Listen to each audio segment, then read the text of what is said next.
오늘 본문의 말씀을 통해서 우리는 예수님께서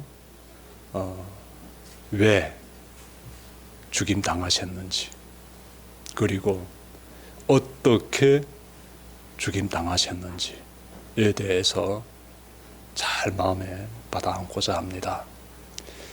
예수님의 죽으심에 대해서 신약 성경에 기록되어 있는 마태복음, 그리고 마가복음, 그리고 누가복음, 그리고 요한복음, 이렇게 복음서들에서 다 기록하고 있는데, 그 내용들을 종합해가지고, 다 종합해가지고 과연 2000년 전에 예수님이 어떻게, 그리고 왜 죽임 당하셨는지 우리가 좀 이 시간 빌어가지고 잘 마음 가운데 새겼으면 좋겠습니다.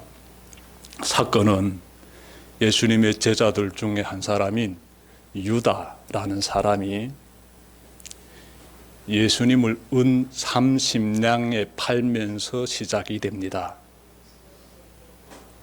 은 30냥이 가지고 있는 가치가 정확히 얼마인지는 모릅니다.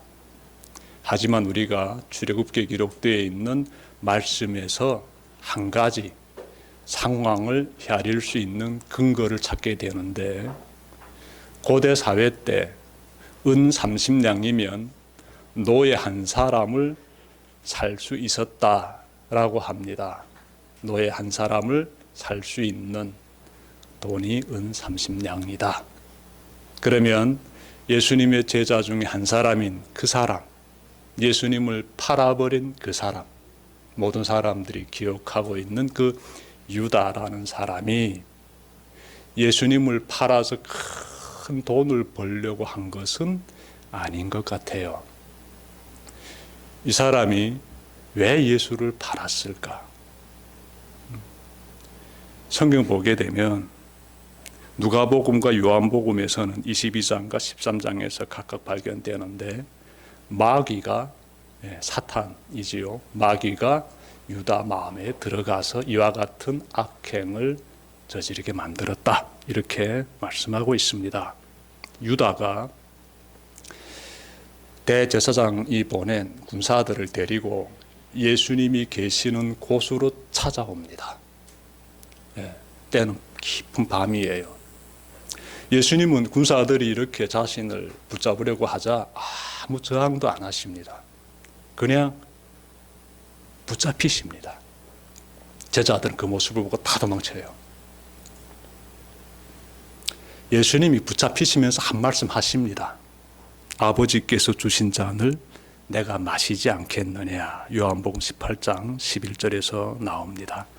아버지께서 허락하신 일인데 내가 거절하겠느냐, 받아들이겠다라는 것이지요. 예수님은 자신이 이렇게 붙잡히시는 것이 하나님의 뜻이다 라는 것을 아셨던 거예요. 예수님이 깊은 밤에 이렇게 붙잡혀 가지고 끌려가신 곳이 있습니다. 대제사장의 집입니다. 그곳에서 온갖 모욕을 다 당하세요, 예수님이. 자, 그리고 나서 금요일 새벽에 대제사장이 주관하는 유대 법정에 서십니다. 그곳에서 예수님은 자신이 누구인지를 세 가지로 밝히십니다. 첫째, 나는 하나님의 아들이다. 둘째, 나는 그리스도다. 셋째, 나는 장차 이제 하나님의 우편에 앉아가지고 이 땅으로 오게 되는 분이다. 너희들이 다 그 모습을 보게 될 것이다 라고 말했습니다. 그러자 이 재판을 주관하는 대제사장이 판결 내립니다. 방금 다 들었다. 신성모독하고 있다. 죽여야 된다라고 판결 내려요. 사형 판결 내립니다. 그런데 이들이 어떻게 하는가 봤더니 예수님을 로마 법정으로 데리고 가려고 해요. 유대인의 법에 따라서 신성모독한 죄이면, 즉 하나님 앞에서 신성모독하는 죄를 지었으면 성 밖에 끌고 나가 돌로 때려 죽이면 됩니다. 그런데 이 사람들이, 이 대제사장과 함께하고 있는 이 집단이 예수님을 로마 법에 따라서 죽이려고 해요. 자, 왜 그런가 하면 요한복음 18장 31절을 참고할 수 있는데, 당시 이 유대 사회가 로마 식민지로 있었기 때문에 자신들이 사람을 죽일 수는 없었다라고 해요.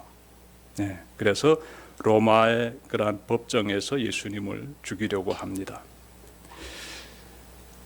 이들이 예수님을 끌고 간 곳은 그때 로마의 총독으로서 이 유대 땅과 사마리아 땅을 통치했던 빌라도라는 사람에게 끌고 갑니다. 빌라도가 예수님을 신문했는데 죽일 만한 죄가 없습니다. 예수님 신문에 보니까 죄가 없는 사람인 거예요. 그래서 살려주려고 했다라고 성경은 말씀하고 있는데, 그러자 대제사장과 장로들이 군중을 선동해 가지고 십자가에 못 박아 죽여야 합니다. 왜냐하면 이 사람은 자신을 유대인이 왕이라고 하면서 백성들을 선동했기 때문입니다 라고 해요. 즉 정치범으로 모은 거예요. 이렇게 반란을 꿈꾸는 두목이 달하게 되면 로마법에 따라서 십자가에 못 박아 죽이게 됩니다. 그래서 그들은 예수님이 로마 법정에 서게 되면 십자가의 처형을 당할 것이다 라는 것을 미리 내다본 거예요. 그래서 빌라도가 예수에게서 죄를 발견하지 못했다라고 말하자 백성들을 선동시켜 가지고 예수를 십자가에 못 박아야 된다고 부르짖게 만듭니다. 결국 빌라도는 판결 내리는데 마태복음 27장 24절부터 26절에서 발견되고요. 무슨 내용인가 하면, 첫째, 예수에게 채찍형을 가하라. 둘째, 그리고 십자가에 못 박아라. 이렇게 됩니다. 빌라도 판결에 따라 예수님은 로마 군인들의 채찍질을 당하게 되는데요. 미국의 리 스트로벨 목사님이, 이분이 미국 국립보건원 혈액연구소 전문 의인 메드럴 박사와 인터뷰한 내용에 따르게 되면 당시 로마의 태형에 대해서 우리가 좀 보다 자세하게 살펴볼 수 있습니다. 제가 내용을 인용하겠습니다. 잘 들어보십시오. 채찍은 보통 39개의 가닥으로 이루어져 있었습니다. 채찍은 따은 가죽으로 되어 있었고 그 안에는 쇠 구슬이 박혀 있었습니다.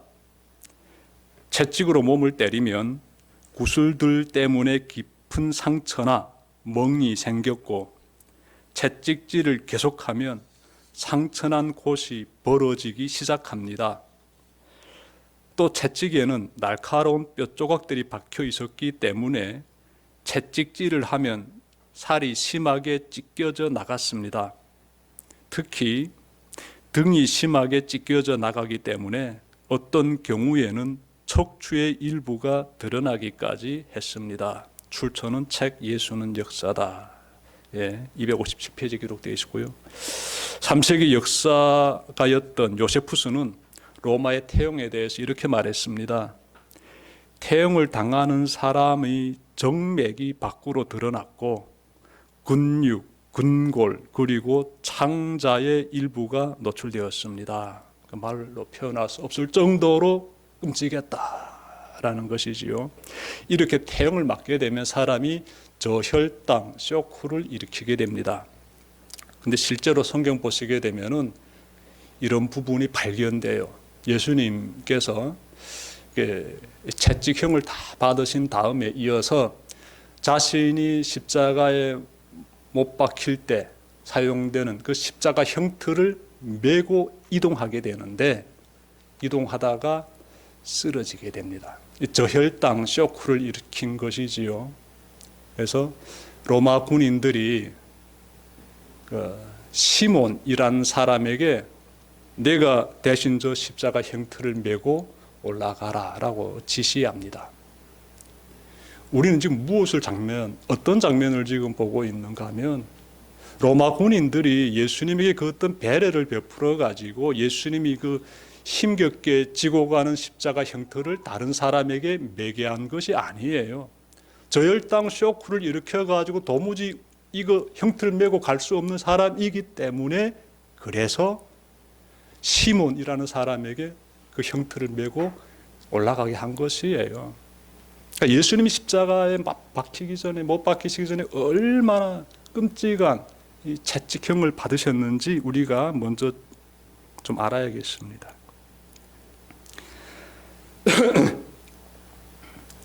자, 십자가에 못 박히실 장소까지 예수님이 이동하십니다. 그리고 시간은 오전 9시인데 예수님이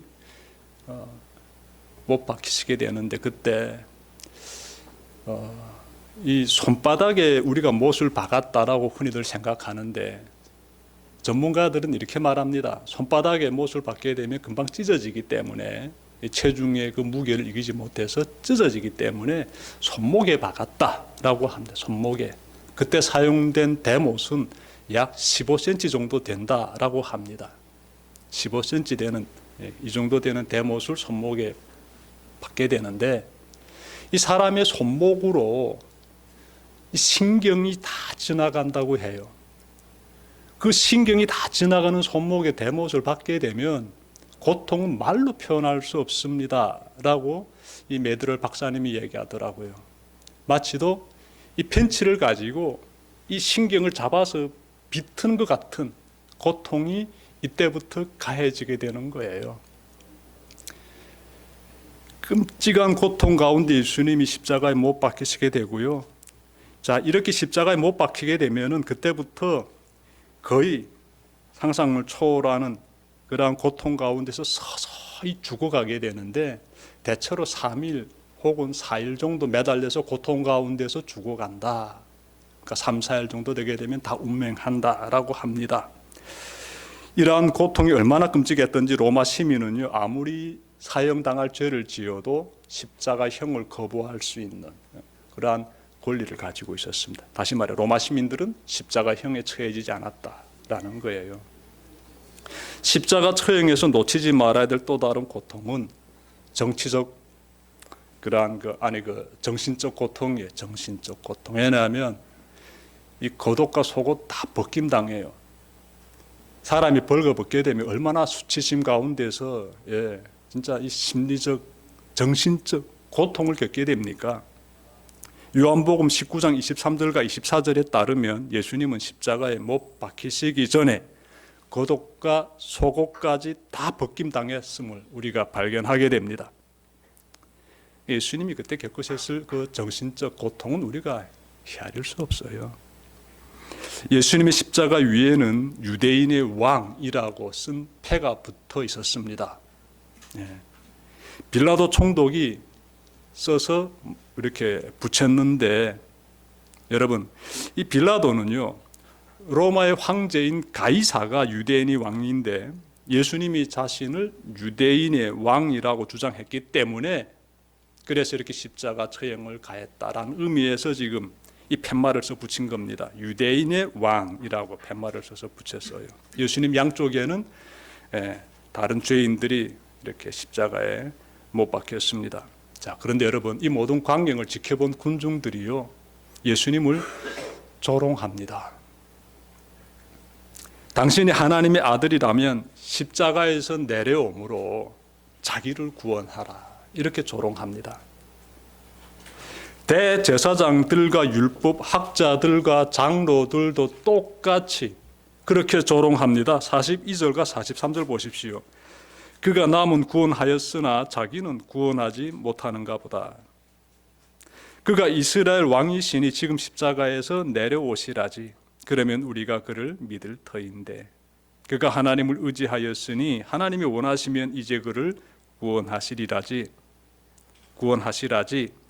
그가 말하기를 나는 하나님의 아들이다 하였으니 말이다. 제가 세번역 성경으로 읽어드렸습니다. 저들은 무의식 중에 굉장히 중요한 진리를 지금 말하고 있어요. 이들이 하는 말이, 이들은 사실 예수님을 조롱했는데 이들이 말하는 그 조롱 가운데 굉장한 진리가 담겨져 있어요. 이들이 바른 말을 지금 하고 있습니다. 분명한 말을 하고 있고 정확히 말하고 있어요. 이들은 자신들은 무의식 중에 성경의 중요한 진리를 지금 말하고 있습니다. 다른 사람은 구원하면서 자신은 구원하지 못하느냐? 조롱조로 말했는데 이것이 맞는 말이에요. 예수님께서요, 진짜 사역하시면서 정말 가난한 사람도 다 품어주시고, 예, 육체적으로 병든 사람도 다 고쳐주시고, 심지어 죽은 자도 살려주시면서 그들에게 생명의 길로 인도하시는 구주로서의 역할을 다 하시지 않았습니까? 다 구원하지 않으셨습니까? 근데 자신은 지금 십자가에 못 박혀서 죽임당하시는 거예요. 여러분, 이사야 선지자가 너무나 중요한 예언을 했습니다. 이사야서 53장 4절부터 6절 보시게 되면은요, 이제 장차 오시게 되는 그리스도가, 하나님의 종이 이제 어떤 죽임을 당하게 되는지를 미리 예언했어요. 그리고 예수님께서 지금 그러한 죽음을 당하심으로써 그 예언이 이루어지게 됩니다. 제가 말씀 찾아 읽겠습니다. 이사야서 53장 4절. 그는 실로 우리의 질고를 지고 우리의 슬픔을 당하였거늘 우리는 생각하기를 그는 징벌을 받아 하나님께 맞으며 고난을 당한다 하였노라. 그가 찔림은 우리의 허물 때문이요 그가 상함은 우리의 죄악 때문이라. 그가 징계를 받음으로 우리는 평화를 누리고 그가 채찍에 맞음으로 우리는 나음을 받았도다. 우리는 다 양 같아서 그릇 행하여 각기 제 길로 갔거늘 여호와께서는 우리 모두의 죄악을 그에게 담당시키셨도다. 6절에서 너무 중요한 말씀 한 구절 딱 나오지요. 우리 모두의 죄악을 그분에게 담당시키셨다. 이사야 선지자가 예수님 오시기 전에 전한 그리스도에 대한 예언이었어요. 그분이 채찍에 맞고 징계받고, 예, 정말 온갖 고통 다 짊어지고 그렇게 하심으로써 우리는 뭘 하게 됐다? 구원받게 되었다는 것이에요. 그리고 하나님께서 우리 모두의 죄악을 그에게 담당시키셨다는 거예요. 여러분, 온 인류의 죄악을 홀로 짊어지시고 십자가에서 형벌을 홀로 치르시던 예수님께서요, 오후 3시쯤에 크게 부르짖으십니다. 그 내용을 제가 찾아 읽겠습니다. 46절 중간 부분에서 나오는데요. 엘리 엘리 라마 사박다니. 그러니까 이 말씀의 의미인적은 나의 하나님 어찌하여 나를 버리셨나이까 라는 의미예요. 엘리 엘리 라마 사박다니. 예수님께서 마지막으로 부르짖으신 외침입니다. 여러분, 이 말씀 보게 되면 어떤 의미가 지금 딱 나오고 있습니까? 버리셨다라는 단어가 굉장히 중요합니다. 하나님 왜 나를 버리셨습니까?